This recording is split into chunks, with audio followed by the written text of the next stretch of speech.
here's the next, I suppose, challenge for Solskjær, and it's this. On the bench yesterday, he had Sanchez, Lukaku, Mata, and these are big players. We know how good Sanchez can be. We know how much Lukaku costs and how important a striker he can be. Mata's a very good player as well. He's got to find a way, hasn't he, John, to integrate these players or get the best out of, say, Sanchez. Now, Sanchez, he said, Solskjær said on Friday, he's not ready yet, he's not fit yet, and he didn't look fit when he first went to United. I think he's got to find a way to play Sanchez where Martial played yesterday. I think Martial can be dangerous in the box and can be clinical as a finisher, but I don't think his all-round game matches Sanchez. It'll be interesting to see how they're level on points with Arsenal now in 5th position.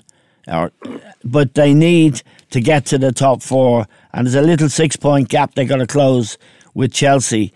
That has to be the next target, doesn't it? Yeah, well, of course, they have to get try and get into for the Champions League next year. There's no doubt about that, which would be a good run in the position that he took over.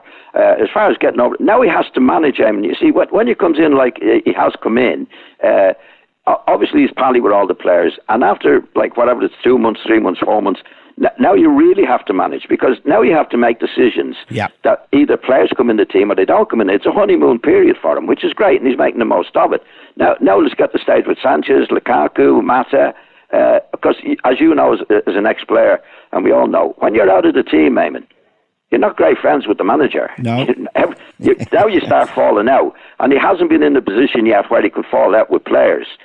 Which is great. But as you said there, with Martin, Lukaku, Sanchez and other players, now he's got to make decisions. Yes. Say he decides to put Mata in and he leaves Herrera out. Herrera's not going to be happy. So it's very difficult to please everybody in football. In fact, the great managers don't try to please anybody. They do what's best for the club. But in doing that, then you do fall out with players. So he hasn't got himself into that position yet, Solskjær, because it's early days.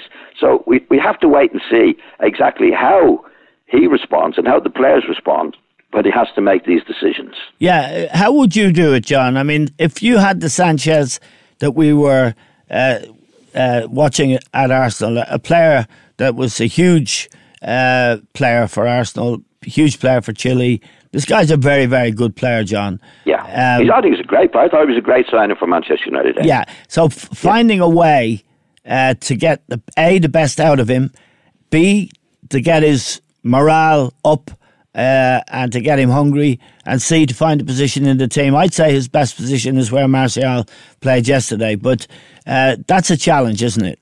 Oh yeah, that's management, Damon. Yeah. You know, when Ferguson came into Manchester United, they were in rag order, really, and it took him a long time to do it, but he did it because he was making the right decisions here. A few bad decisions along the way, I'm sure Solskjær will, but that's what good managers do, and they have a connection with the player. I mean, Sanchez is a terrific player, as we know. He played there last week, but he's short of match fitness now, Eamon. Now now Solskjær has a decision. Do I put him in for a half hour? Do I put him in for half a match to get his match fitness right? And because you can't judge him on the player that's going to play for Manchester United without getting that match fitness. So that's a problem, and I'm sure he knows that, obviously, because he hasn't played him straight away. But think Sanchez, as you said there, at his best, he'd be in that team, man. There's no doubt about that. Yeah, I mean, he's got to find a way to do it. You know, he's got to get his fitness right first. He's been out for a long time. Yeah.